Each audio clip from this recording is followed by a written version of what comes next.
everybody.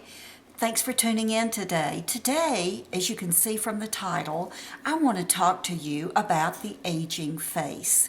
Now, many of you know I've claimed many times that I am the oldest person actually doing videos on YouTube on the beauty channels. I'm quite sure I'm the oldest. At 69, I'll be 70 in the end of July. So there are all kinds of videos out there on mature skin and makeup for mature skin and skincare for mature skin, and there are a lot of makeovers on mature women, but there's just not anyone that I've been able to find who is actually in this age group who is doing videos. So I thought today I would actually show you my skin up close, even though I have makeup on. Now, before I even do that, let me say that I get requests all the time for tutorials. Get a lot of requests on how I do my eyes. Back after I first started posting videos on YouTube, I did do my makeup from start to finish one day. And I actually start with clean skin with no makeup on. So if you want to see that video, if you want to see that being done, I'll either put it down in the description bar or I'll put it right here so that you can click on it. It'll either be here or over here so that you can click on it and see it. I haven't changed since I did that video as far as how I apply my makeup. You can watch that and see, okay? But I did want to talk to you about and show you things that happen to you as your skin and your face starts to age. So let's just start with my forehead. How about that? I'm going to get close, and I have a little mirror here, so you'll see me looking down, and I'm actually looking into my mirror. I'm going to try to keep from looking in the little screen on my camera, but it's really hard not to. So let's start with my forehead. Now, my forehead does have wrinkles or lines going across it, as you can see. These, I will tell you, do not have anything to do with heredity, or excuse me, with aging. It's strictly heredity. My mother had those.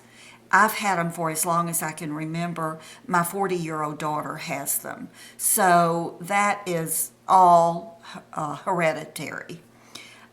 Now, one thing that has happened is that as I've aged, I'm starting to get the lines coming down on the sides of my face, along my eyes here. And this is a problem for me because of my eyebrows. And going on to my eyebrows are very, very thin. I've always had thin eyebrows. I have never had to tweeze my eyebrows in my life. Never had too many hairs in my eyebrows. But what has happened as I've aged is just about at my arch out, they have just disappeared. So now I have to either pencil in my eyebrows on the ends, or I have to use a shadow product. And the problem with it is that because of these lines, it's really difficult to do to keep it from getting into the line, or you can't go across the line. So that's been a real challenge for me. My eyes, I'm getting crow's feet, as you can see. Do have some crow's feet. I have one eye that's hooded, one eye that's not hooded. My right eye is not hooded, but my left eye is. It has started to fall, and so there is a difference in my left eye and my right eye. When I apply my eyeshadow, I have to tweak this side just a little bit so that they look a little bit more even. Now, if I could open my eyes really wide all day, you wouldn't notice this. This really would not hood at all. But when I have a normal expression on my face, this eyelid does droop just a little bit. Eyes, I do again, this is hereditary. I do have the trench here, and it's always been there. I also have a little bit of puffiness, not too much, but I learned just recently, within the last few months, I think, I saw Wayne Goss talk about this trench and how not to put highlighter or a light concealer up under your eye if you have the puffies, because it'll just emphasize the puffies. It'll pull it out. But to put it in that trench if you have that trench.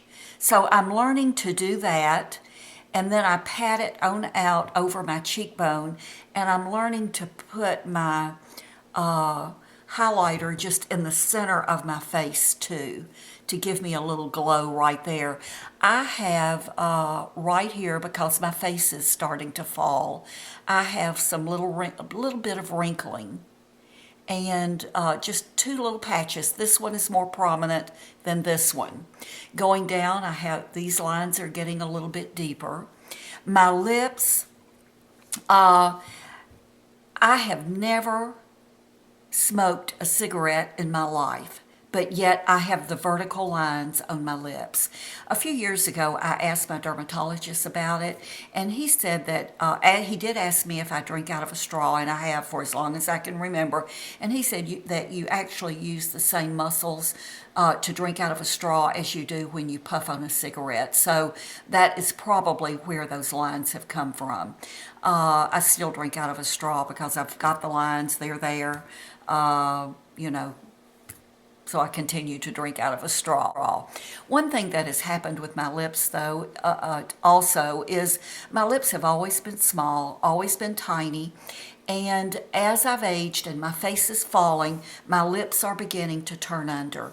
And this right-hand side has turned under more than the left-hand side. So one thing that I do is I do have to pencil just barely outside this lip line a little bit more so that I can even it up just a little bit. No lines on my lower lips. And then I have my jowls. And again, this is a result of my face falling. The part of my face that concerns me the most when it comes to aging is my neck. My mother, her sisters all had the same neck that I have. And as they aged, they lost their neck. It just, it started getting that turkey skin, the crepey skin, and the lines across it. When I realized that much younger, I started really taking care of my neck. I was taking really good care of my neck long before I was taking good care of my face. I was faithful with my neck. I used the best products that I could get that were specifically designed for the neck. And it happened to me anyway. I continue to use products on my neck to keep it from getting any worse than it always is or already is, but my neck really does bother me. This process started for me when I turned 65. That's when it hit me. Up until I was 65, I had great skin. It was tight. I didn't have the jowls. I didn't have the little wrinklies here. Always had these trenches and a little bit of puffy and had these, but my face had not fallen. My skin had not started to sag. And when it hit. It was almost like it was overnight. It really was. I mean, it scared me to death. I didn't know what was happening.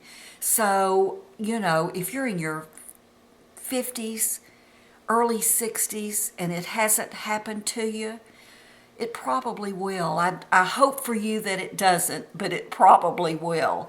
In my early days, I was a sun worshiper. I can remember growing up all through my 20s and 30s, laying out in the sun, being by the pool, being on a boat, using the iodine and baby oil to get me as dark as I could possibly. And then we had the sunbeds, the tanning beds. And I can remember going to the tanning beds. And I went all the time. I would buy the packages that were unlimited, and I would find time in my day to go every day. The one thing that I did do, though, when I started going into the tanning beds is I started taking that little face towel that they give you, and I would fold it up in fourths, and I would put it on my face so I had the 4 layers of fabric completely covering my face and as much as I could on my neck. Well, I did. I would maybe do from here down to include my neck and my ears. And I would use a sunscreen on my face and neck and ears so that the rays from that tanning bed did not touch my face.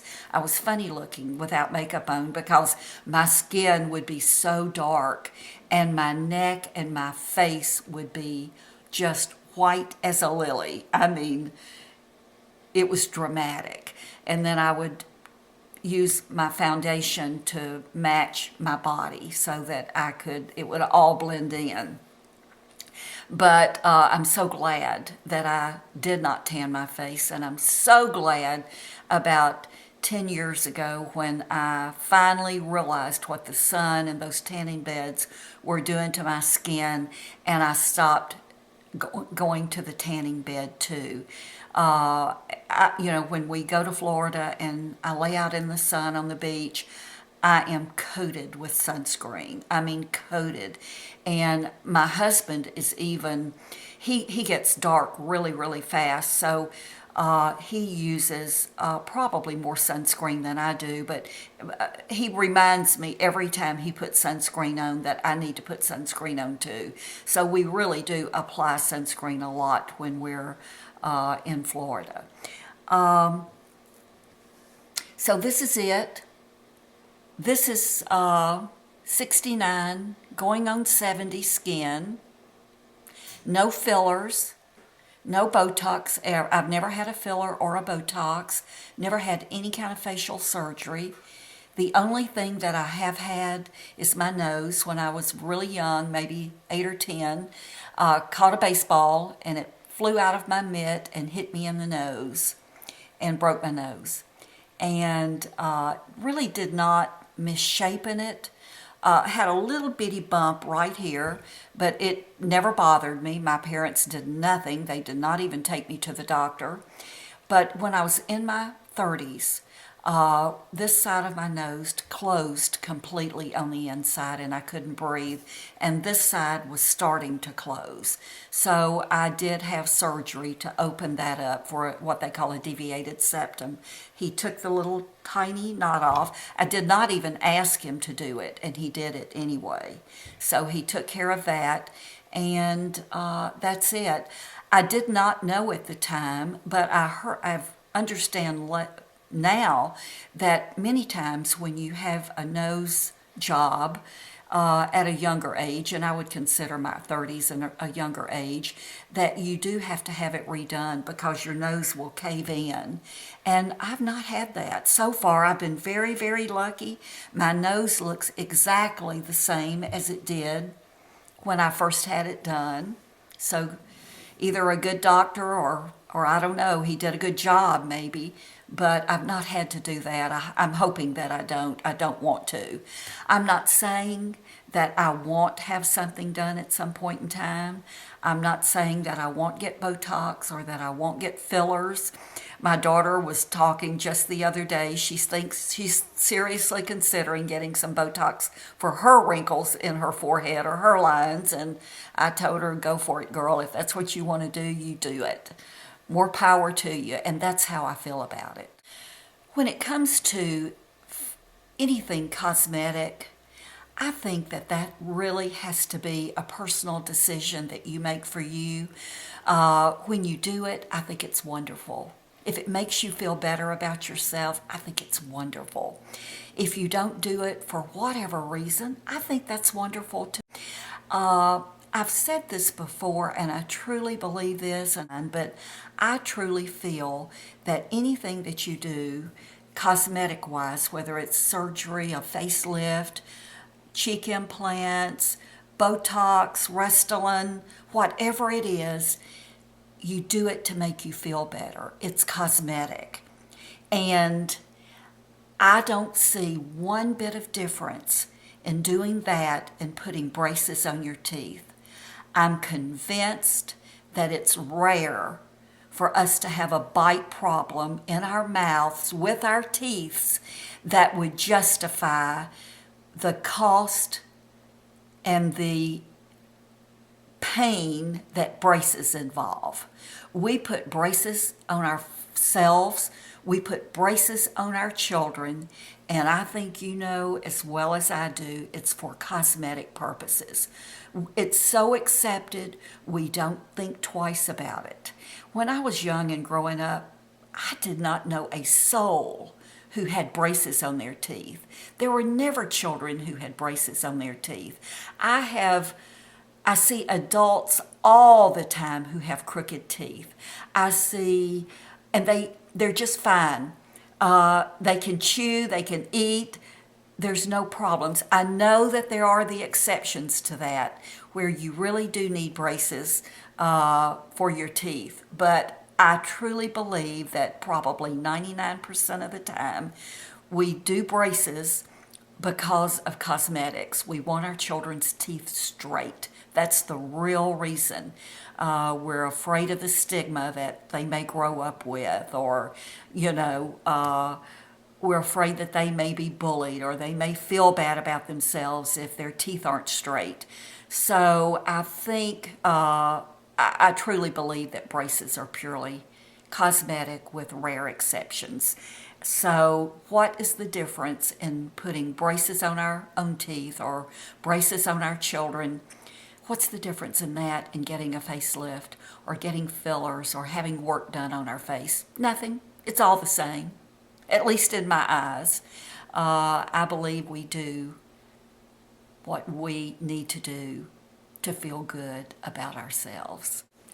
I have a question to ask. When you look at my face, can you see a difference in this side of my face and this side of my face? Do they look different? Or do they look very similar? Let me tell you what I've done. I've done this several times to see if my husband would say anything, and trust me, my husband would say something. So he's never mentioned it when I've done it. What I've done is I've used two different foundations. I've used one foundation on this side of my face, another foundation on the other side of my face, and I'm not going to tell you which foundation is on which side of my face. One side of my face has Estee Lauder's, and I'm going to have to put my glasses on. Well, let's see here. Resilience Lift Extreme. Now, I'd seen many of you, or some of you, do tutorials and talk about how much you love Estee Lauder Double Wear.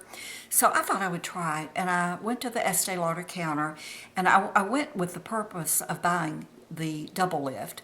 But as in talking to the clerk there, she convinced me that what I really wanted was this one because I do have aging skin. So this is what I bought. So on one side of my face, this is what I have on. On the other side of my face, I have the L'Oreal Visible Lift. This is it, the one with the brush. They have this in the pump, and I think it's the very same thing, but I prefer the brush. Let me tell you how I use this. You twist it to get product up into the brush, and I'd twist it until I get a tiny bead. When I can see a tiny bead, then I spread it out a little bit, and then I start to blend it into my face until I get a smooth, good coverage. Sometimes I may need just a tiny bit more, so I'll twist this until I get just a tiny little bit back into the brush, and I'll finish up. So this is it. I never wash this brush because I'm the only person who uses it, and I always put the top back on it. I'm on my third one of these. To make it more fair, I did apply the Estee Lauder with a foundation brush, very similar to that one. Different color, but very similar. So I used the foundation brush with a tiny bit of this to do one side of my face. Can you tell which side? You can't. You can't. It looks exactly the same. The colors are almost identical of the two foundations. It goes on the same with the brush. It feels the same. It lasts the same. All of my other products go on it the same. There's no difference. Absolutely no difference. When I do it, sometimes I look in the mirror and I can't remember. I go, okay, now what did I put? Which side did I use what on? And there have been times when I would use both of them and I would put them back and I truly forgot which one I had on which side of my face. I can't tell a difference. If you were looking at me in person, you couldn't tell a difference. This one, I believe, was $36, between $36 and $40. This one is, I think, either $11 or $12. Now, there is not as much product in this one as this, maybe half as much, but still there's a big difference in price. So if you're looking for a really good drugstore liquid foundation, I highly, highly, highly recommend this. I love it. As I said, this also comes in a pump, but I just love the convenience of the brush. So let me know if you can tell, or if I do know which side of my face, which product is on for this. I'm going to remember it. So let me know what you think if you want to guess at it.